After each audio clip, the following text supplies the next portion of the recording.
Neenah Foundry, a maker of manhole covers and other iron castings, announced that it plans to close its plant in Lincoln, Nebraska by the end of the year. Nebraska Public Media reported that the company intends to reopen the closed manufacturing facility as a distribution center on January 1st, 2026. Neenah Foundry notified the state labor department that 103 workers would lose their jobs as a result of the permanent shutdown, and noted that the non-union facility would not offer bumping rights.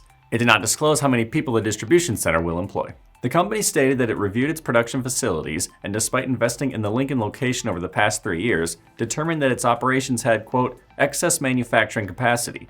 It pointed to changes in the castings market, including low-cost imports from India that represent a, quote, meaningful percentage of the domestic market. The Lincoln plant began operating in 1964 as Neenah Foundry, which Neenah acquired in 1998. According to the EPA, the site includes a 2-story, nearly 72,000 square foot secondary iron casting foundry, 2 material storage buildings, material storage areas on concrete pavement, and parking lots. Neenah currently operates 2 other manufacturing sites in Miami, Florida, and in its hometown of Neenah, Wisconsin. The company's website lists 12 distribution centers.